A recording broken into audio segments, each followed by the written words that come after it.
সবাইকে জিকে মেন্টরসে স্বাগত জানাচ্ছি। আশা করি সকলেই ভালো আছেন। যারা প্রাথমিক প্রধান শিক্ষক নিয়োগ কিংবা শিক্ষক নিবন্ধন দিবেন অথবা নার্সিং ভর্তি প্রস্তুতি নিচ্ছেন, তাদের সকলের জন্যই একটি গুরুত্বপূর্ণ টপিক হচ্ছে বাংলাদেশের নদ-নদী।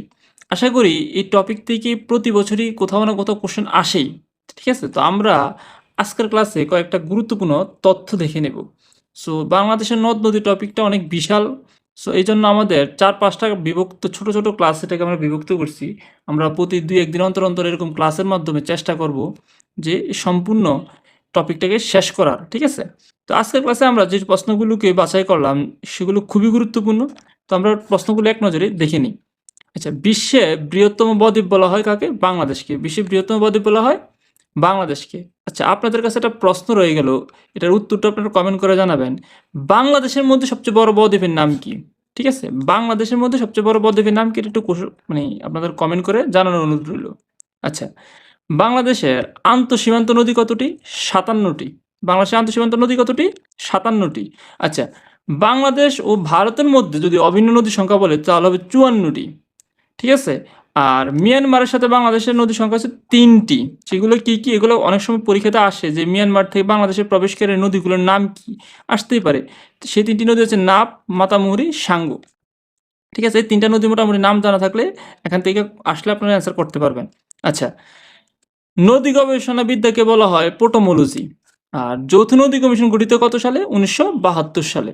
আচ্ছা, এই যৌথ নদী কমিশনটা মূলত তৎকালীন প্রধানমন্ত্রী ইন্দিরা গান্ধী ও শেখ মুজিবুর রহমানের মধ্যে হয়েছিল এবং বাংলাদেশের প্রথম চুক্তি এটা। ঠিক আছে? আন্তর্জাতিক মানের প্রথম চুক্তি ছিল এটা। একটু মনে রাখার চেষ্টা করবেন। আচ্ছা, বাংলাদেশের নদী গবেষণা ইনস্টিটিউট প্রতিষ্ঠিত কত সালে? ১৯৭৭ সালে নদী গবেষণা ইনস্টিটিউটটি প্রতিষ্ঠিত হয়। তাও কোথায় হয়? ঢাকায়। পরবর্তীতে এটাকে নিয়ে যাওয়া হয় হারোকান্দি, ফরিদপুর। অর্থাৎ বর্তমানে যদি বলা হয় বাংলাদেশের নদী গবেষণা ইনস্টিটিউট কোথায় অবস্থিত? তাহলে হবে হারোকান্দি, ফরিদপুর। ঠিক আছে? আর প্রতিষ্ঠাকালীন ছিল কোথায়? ঢাকাতে। আর প্রতিষ্ঠিত হয় ১৯৭৭ সালে। একটু মনোযোগ দিয়ে রাখলে আশা করি এখান থেকে কোশ্চেন আসলে অ্যান্সার করতে পারবেন। আচ্ছা, একটু দেখেন। বাংলাদেশে আন্তর্জাতিক মানের নদী কয়টি? ২টি। একটা হচ্ছে পদ্মা আর একটা হচ্ছে ব্রহ্মপুত্র। আচ্ছা, নেক্সট কোশ্চেন। পশ্চিমাঞ্চলের লাইফলাইন বলা হয় গড়াই নদীকে। আচ্ছা, পশ্চিমাঞ্চলের লাইফলাইন গড়াই নদীকে কেন বলা হয়? এটার কারণ হচ্ছে ওই অঞ্চলের মানুষ মূলত এই নদী নির্ভর। অর্থাৎ তাদের জীবিকাটা মূলত এই নদী নির্ভর হয়ে থাকে। তাদের সেচ ব্যবস্থা বলেন বা কৃষিকাজ বলেন বা মৎস্য জীবন বলেন সবকিছু এই নদীকে কেন্দ্র করে হওয়াতেই তাদের মানে লাইফলাইন বলা হয়। পশ্চিমাঞ্চলের লাইফলাইন বলা হয়। ঠিক আছে? আচ্ছা, আজকের ক্লাসে আমরা যে প্রশ্নগুলো আলোচনা করছি এগুলো খুবই গুরুত্বপূর্ণ। আশা করি এখান থেকে কোশ্চেন আসলে আপনারা অ্যান্সার করতে পারবেন। যেহেতু বাংলাদেশে নদ-নদীর যে টপিকটা এটা বিশাল, সো আমরা এটাকে ৬-৭টা টপিকের মধ্যে ভাগ করছি। আমরা প্রতিদিন ২-৩টা করে ১টা-২টা করে ক্লাস করে, করে মোটামুটি এটাকে শেষ করে দিব। ঠিক আছে?